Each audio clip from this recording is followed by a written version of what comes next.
Bonsoir à tous et bienvenue sur le plateau d'À la Source. Dans ce journal, nous irons au Luxembourg où les cours de religion à l'école sont menacés, à Reims à la rencontre de l'association La Capsule qui applique les principes de l'écologie humaine, et puis on écoutera les mots du pape François aux volontaires italiens ce matin. Vous retrouverez ensuite Cyril Le Peigneux pour le débat du jeudi. Cyril, de quoi va-t-on parler ce soir ? Alors avec Jérôme Ancibéraud et Louis Dauphren, nous parlerons de l'écologie humaine qui tient ses premières assises ce week-end à Paris. Ce week-end à Paris se tiendront donc les premières assises de l'écologie humaine. Ce courant vise à remettre l'humain au centre de notre quotidien. De nombreuses initiatives ont déjà fleuri un peu partout en France, notamment dans le milieu de l'entreprise. Marine Wolf s'est rendue à Reims à la rencontre de l'association La Capsule, où l'on pratique le coworking. Dans ces bureaux, salles de travail en commun, salles de convivialité et de documentation se succèdent. Rien de comparable à une entreprise classique. Ici, tous les travailleurs indépendants, télétravailleurs, étudiants ou encore en recherche d'emploi ont eux-mêmes aménagé leur lieu de travail selon leurs besoins. Ici, on n'est pas dans un espace payé par une entreprise qui a décidé de créer des magnifiques locaux, vous voyez, avec des chaises reluisantes, etc. Et qu'on loue comme un open space. Non, ici, on est vraiment dans une démarche où soi-même se dire qu'est-ce que je peux faire à mon échelle. Cet espace de communauté de vie de travail permet à ces travailleurs souvent isolés socialement d'échanger leurs connaissances et de créer des liens sociaux. Et c'est bien cet épanouissement personnel qui permet par ricochet de faire prospérer leur business. Cette absence de bienveillance qui conduit à une absence de coopération, qui conduit à finalement la guerre des clans, le fait que les personnes ne se parlent plus, génère du malaise et du mal-être au travail. C'est une immense oxygénation de trouver un lieu de travail où on ne va pas être uniquement centré sur le profit, sur combien de clients, mais bien sur le lien humain qui va exister entre les personnes.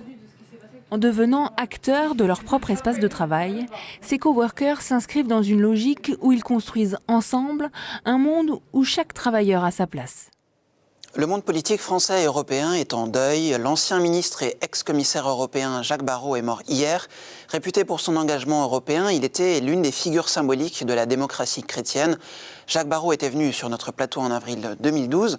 On l'écoute parler de l'humanisme chrétien. Oui, mais parce que cet humanisme chrétien ne date pas d'hier, il a permis de faire progresser la démocratie. Mais en même temps, il y a encore beaucoup à faire. Et qu'il s'agisse de l'injustice sociale, qu'il s'agisse du respect de la personne, de la vie, de la planète, de l'avenir de la planète, il y a encore beaucoup à faire. Et il faut vraiment que les chrétiens s'engagent sans avoir une volonté absolue de monopole, mais ils peuvent converger avec d'autres humanistes et ainsi permettre de faire que cette vie démocratique porte le meilleur d'elle-même. Action humanitaire. Les jésuites de France ont fait un point d'étape ce matin à Paris sur leur action en faveur des réfugiés dans le pays grâce au réseau Welcome en France. Florent de Brito a suivi cette réunion. La majorité des gens sont plutôt des braves gens qui ne voient pas, qui sont dérangés par ce qui se voit à la télé, de tous ces réfugiés, etc., dont on voit telle ou telle souffrance et que ça les dérange, mais ils se disent qu'est-ce que je peux y faire ? Je ne peux rien y faire. Or, si on leur propose quelque chose de simple, de concret, qui n'est pas au-delà de leur capacité d'accueillir pendant 3 semaines ou 4 semaines, simplement d'avoir une relation sympathique avec lui le soir et le matin avant de partir pour le travail, eh bien, ils se disent, pourquoi pas, voilà enfin quelque chose que je peux faire. Volontariat encore, au Vatican, le pape François a reçu pas moins de 2000 bénévoles chrétiens ce matin. On écoute le résumé de Marine Wolf. sembra non lasciare spazio alla ragionevolezza. Des volontaires capables de répondre concrètement au scandale de la faim et des guerres et qui témoignent de la valeur de la gratuité. C'est par ces mots que le pape François a décrit les hommes et les femmes de la FOXIV, la Fédération des organismes chrétiens du service international, qu'il a reçu ce matin dans la salle Paul VI pour les 40 ans de la Fondation. Les pauvres ne doivent pas devenir une occasion de faire du profit, avertit le pape. Les pauvres changent de visage aujourd'hui, ils veulent être acteurs, ils s'organisent et pratiquent la solidarité qui existe entre ceux qui souffrent. La FOXIV est donc appelée à accueillir les signes du temps, à agir dans une logique de communauté et surtout elle doit lutter contre les inégalités, le manque de travail et de logement et les droits qui sont niés. L'une des causes de la pauvreté, a ajouté le pape, est le système économique qui pille la nature sans respecter la création de Dieu. Une autre tâche des volontaires est de construire la paix dans des pays difficiles où il faut jeter des ponts contre la spirale de la violence et devant les horreurs, les fuites, les persécutions, notamment en raison des croyances. Le disciple du Christ, souligne le pape, ne détourne pas son regard, mais il prend en charge l'humanité souffrante. Je pense aux migrants et aux réfugiés, à ceux qui essaient de surmonter les conditions de vie dures et dangereuses. Il faut une collaboration de tous, des institutions, des ONG et des communautés ecclésiales pour promouvoir des parcours de cohabitation harmonieuse entre les personnes et les cultures. Les mouvements migratoires exigent des modalités adéquates d'accueil qui ne laissent pas les migrants à la merci des mers et des bandes de trafiquants sans scrupules. Il faut aussi une collaboration effective entre les États pour régler et gérer efficacement ces phénomènes.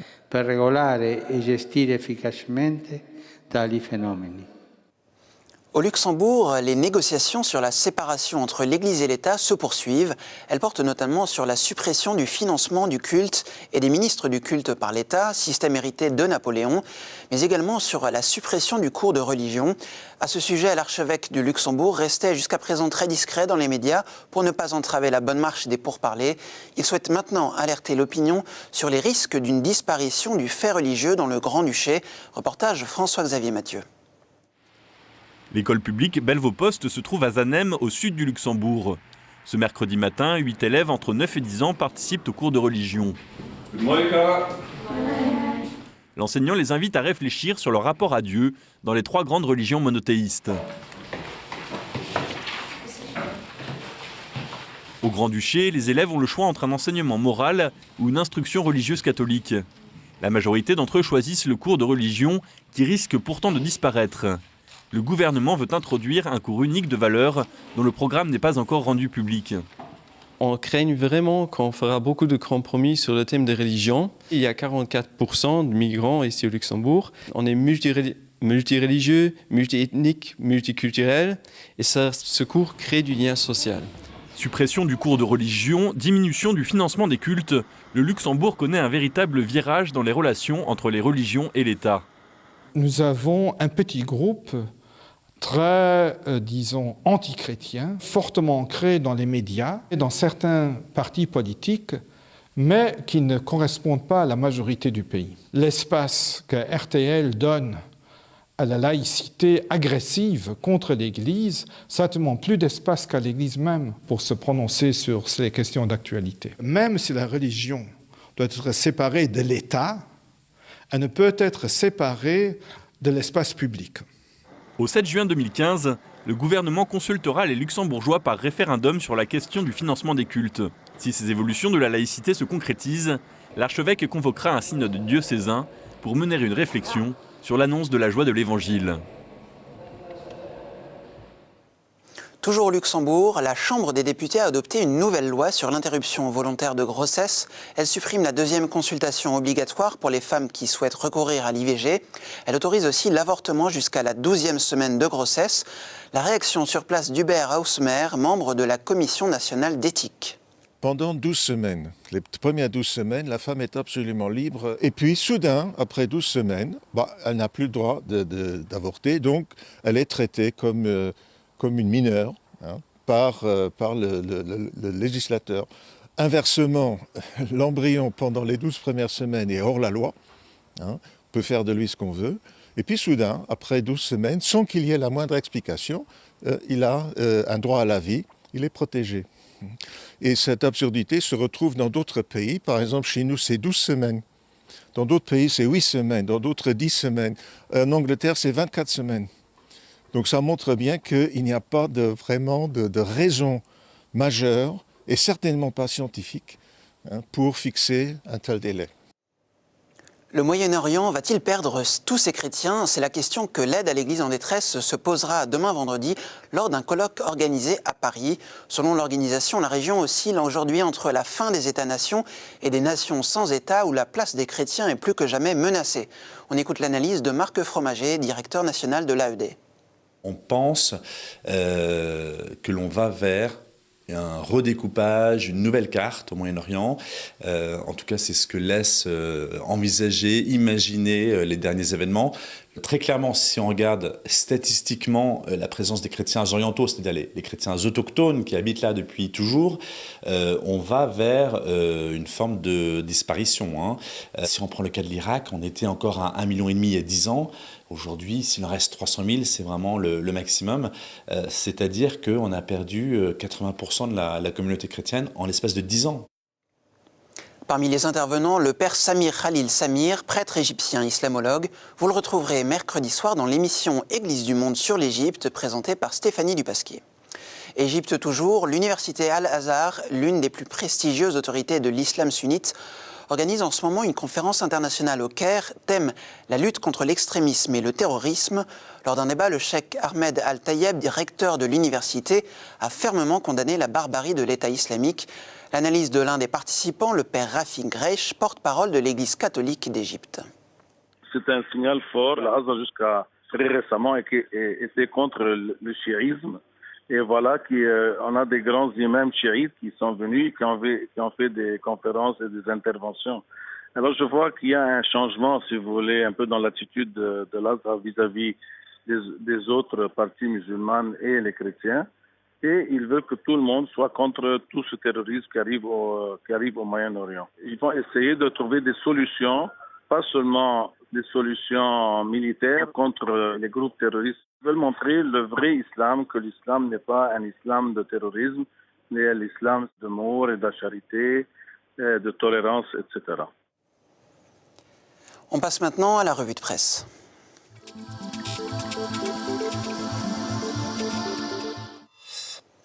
Dans La Vie cette semaine, un dossier sur le don, donné à qui, comment, pourquoi, interroge le magazine, qui analyse les causes de la générosité des Français.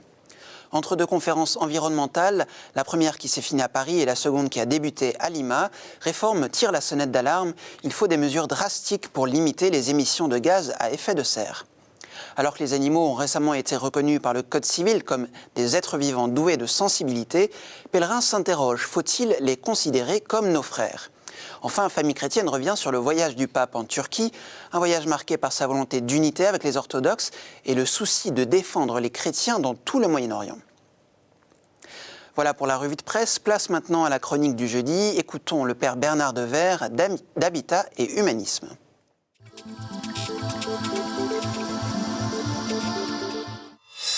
Je vous adresse mon salut le plus cordial, vous remerciant de l'écoute de cette chronique.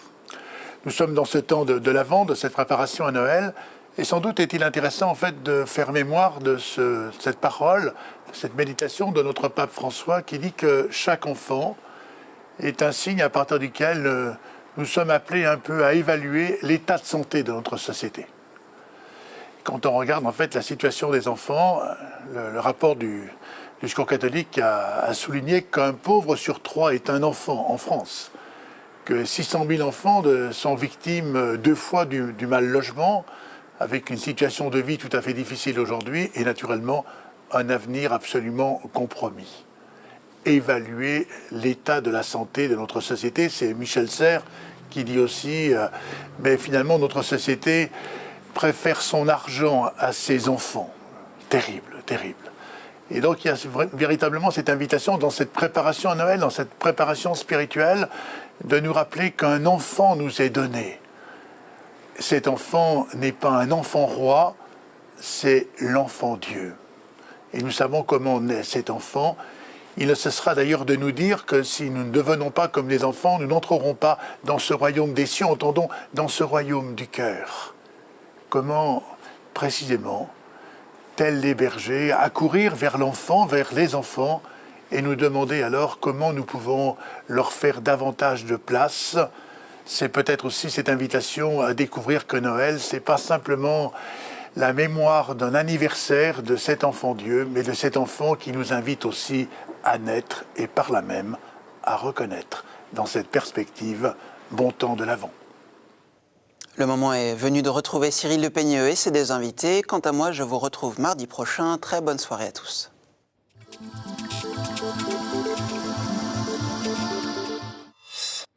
Alors Jérôme Ancibiro, vous êtes rédacteur en chef à La Vie, bonsoir. Bonsoir. Et Louis Dauphren, vous êtes rédacteur en chef à Radio Notre-Dame, bonsoir et bienvenue. Bonsoir.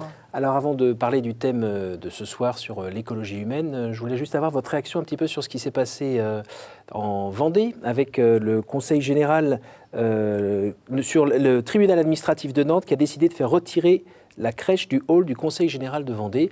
Votre réaction, sachant qu'à Béziers aussi ça se présente comme ça très bientôt? Oui, c'est une sorte de marronnier, c'est-à-dire que tous les ans on a une affaire comme ça. On a des Saint-Nicolas en chocolat à qui on enlève la croix, on a des histoires de crèches dans des villages, voilà. Mais à chaque fois c'est à peu près le même scénario, c'est-à-dire qu'il y a la Libre Pensée, donc une association de libres penseurs qui porte plainte parce que la crèche est dans l'espace public et donc c'est pas bien, c'est interdit par la loi. Et ce qui est intéressant, c'est de voir que ceux qui sont pour la crèche se défendent en invoquant le folklore et la culture, alors que ceux qui attaquent et qui veulent qu'on enlève les crèches parlent de cultuel et de religion. Donc il y a une sorte culturel, on ne sait pas où mettre le curseur. Et à mon avis, ça pose des questions de fond sur le statut de la religion dans nos sociétés. Et Louis, sachant qu'à Radio Notre-Dame, sans doute, la crèche est déjà installée, quelle est votre réaction sur cette affaire? Écoutez, on demandera déjà à Philippe de Villiers, qui vient mardi, justement, précisément, parce que lui a jugé la chose scandaleuse.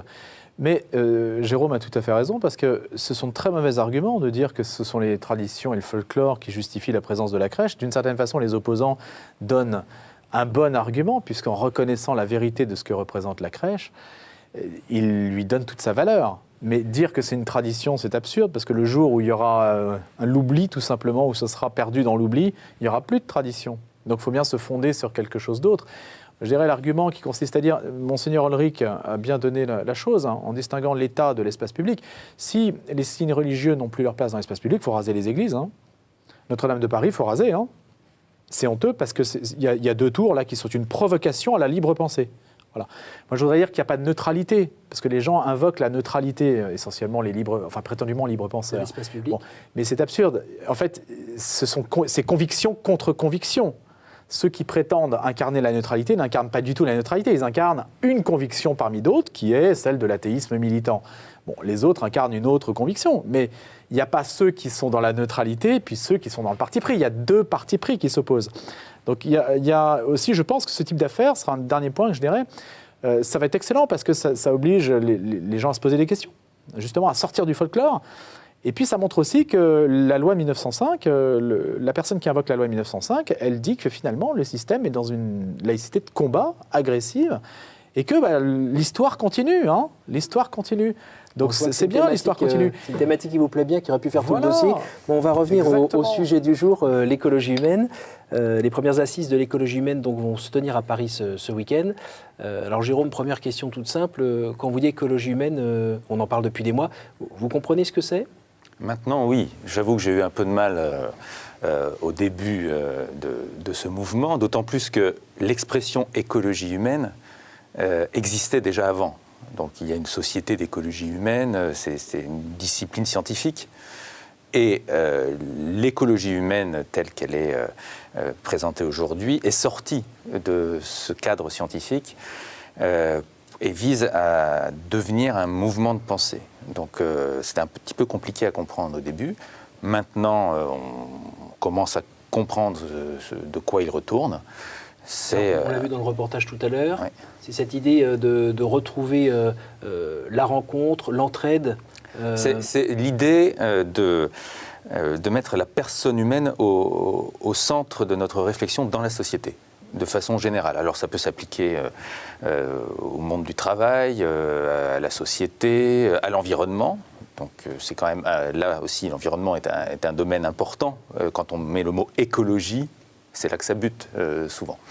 Donc voilà, l'idée c'est de mettre la personne humaine au centre. Alors c'est extrêmement vaste comme idée, mais on renoue ici avec toute une philosophie, notamment personnaliste, qu'on a peut-être un peu oubliée et qui retrouve aujourd'hui une nouvelle pertinence. Alors, dans les exemples qu'on a vus tout à l'heure dans le reportage ou ceux qu'on a pu entendre ici ou là, vous n'avez pas l'impression qu'on retrouve un peu l'esprit scout, c'est-à-dire aider l'autre, que l'autre nous aide, on se construit par la rencontre humaine Oui, il y a l'idée, alors Gilles Herriard-Dubreuil le dit bien, de sortir par exemple de la tyrannie des normes et d'une société stérilisante qui empêche la personne de développer tous ses talents.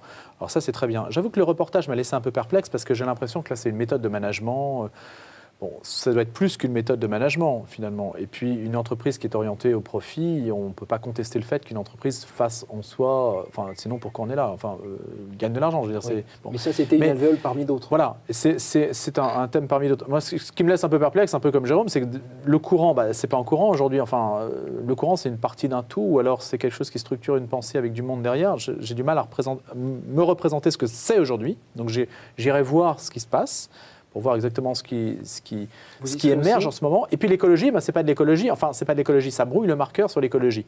Voilà. Est-ce que c'est vraiment de l'écologie ou est-ce que c'est une façon pour les cathos de tirer l'écologie sur leur terrain et de contester le monopole que les écologistes ont de l'écologie? Il y a certains qui pointent ce courant comme une sorte de think tank de la manif pour tous, think tank un peu tradit. Vous êtes d'accord avec ça? C'est né au moment de la manif pour tous, mais parler de think tank tradit, j'ai l'impression qu'on mélange des concepts là.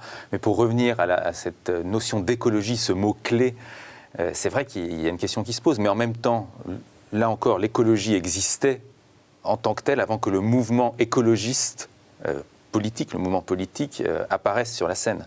L'écologie était une science, l'écologie politique est arrivée après, et pour l'écologie humaine, c'est la même chose. L'écologie humaine était une science, maintenant, apparemment, ça devient un mouvement de pensée, mais c'est vrai que je rebondis sur ce que vient de dire Louis, le mouvement de pensée, c'est à la fois très vaste et un peu flou. Mais voilà. Écologie humaine, finalement, est-ce qu'une écologie peut exister sans être humaine ? Apparemment oui, puisqu'il y a des courants d'écologie écologistes qui sont anti-humanistes dans leur définition. Il y en a même, mais ça c'est vraiment des minorités qui prônent l'extinction du genre humain pour protéger la planète, ça existe. C'est anecdotique, mais ça existe. Mais là, on renoue avec des interrogations profondes qu'on a peut-être oubliées. Par exemple, qu'est-ce que c'est qu'une personne humaine? Qu'est-ce que c'est que la nature humaine? Je ne suis pas sûr que ce soit des questions qui se posent tous les jours au sein du mouvement écologiste au sens politique du terme. Dans certaines de ces franges, oui, mais dans ce qui représente pour le grand public l'écologie, on peut se poser des questions. C'est même passé sur votre antenne, Cyril, précisément, quand José Bové a dit qu'il était contre la GPA-PMA lors de Face aux chrétiens. Il a jeté une pierre dans le jardin de l'écologie, il a eu le soutien de Noël Mamère, il faut quand même le préciser, parce qu'il ne se posait pas en fait ces questions-là. Ce qui est intéressant, c'est que ça met le doigt sur une contradiction des écologistes qui sont extrêmement libertaires du point de vue des mœurs et qui isolent l'environnement de ce que s'octroie l'humain par ailleurs. Donc là, il y a une forme d'absence de cohérence sur laquelle l'écologie humaine met le doigt. C'est ça qui est un peu intéressant. Bon. Et puis ça met aussi le doigt sur la diversité des mouvements écologistes parce qu'il y a beaucoup de choses qui se font en synergie. Il y a des ponts avec les milieux chrétiens, incontestablement. Tout ce qui touche la contestation de la société néolibérale. Il y a beaucoup de convergences de vues des personnes qui n'auraient jamais été amenées à se rencontrer si il n'y avait pas ce mouvement qui commençait à émerger. Alors, qu'est-ce que vous attendez justement d'un courant qui se présente comme métapolitique ? Par exemple, il prône la révolution de la bienveillance. Ça veut dire quelque chose aujourd'hui dans les rapports humains, dans les rapports politiques? Le retour de reparler du bien commun, est-ce que ça peut concrètement avoir un sens aujourd'hui? Il peut y avoir, la révolution de la bienveillance, je ne suis pas sûr que ce soit très concret que ça puisse apporter tout de suite des chantiers concrets, mais pourquoi pas. En revanche, réfléchir à la notion de bien commun, là, ça peut devenir très concret rapidement. Est-ce que l'eau, l'air, ce sont des biens communs, l'école, toutes ces questions-là, à mon avis, sont importantes aujourd'hui dans la société. La révolution de la bienveillance, vous y croyez à l'Assemblée nationale, par exemple? Pourquoi particulièrement à l'Assemblée? Quand on les voit de temps en temps le mercredi, on voit que c'est assez dynamique et pas toujours peut-être bienveillant. Oui, on aurait pu faire allusion à ce qui s'est passé sur l'IVG, l'absence de débat peut-être sur certaines questions qui touchent quand même à la personne humaine au plus près et au plus fragile. On peut être étonné qu'en particulier, je ne sais pas moi, les personnalités de gauche ne fassent pas tellement attention aux plus faibles, finalement à celui qui n'a pas de voix. Donc il y a peut-être une révolution aussi des mentalités sur certains stéréotypes là. La bienveillance, c'est quand même s'occuper des gens les plus fragiles. On souhaite, c'est de vouloir le bien des autres. Bon, donc là, il y a peut-être une révolution politique à faire, certainement. Ouais. Alors, j'ai une dernière question avec une réponse brève, comme ça arrive à la fin de ce dossier. Est-ce qu'on peut dire que c'est une nouvelle utopie? De toute évidence, c'est comme ça qu'elle se présente. Donc, pourquoi pas, oui. Utopie, il faudrait mettre... généralement, les utopies sont sanglantes. Hein. Là, je pense qu'ils veulent quand même... Ils veulent être concrets en échappant... Alors, il y a peut-être deux écueils. Hein. En échappant à l'idéologie, mais l'idéologie, c'est aussi quelque chose qui vous structure.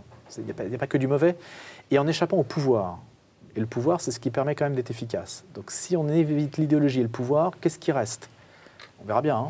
Bon, eh bien, nous reparlerons de ce rassemblement mardi prochain. Merci, messieurs, pour votre présence. Merci à vous tous pour votre attention. Vous pouvez revoir ce programme sur ktotv.com. Rendez-vous mardi prochain et puis bonne fête de la Saint-Nicolas à vous tous.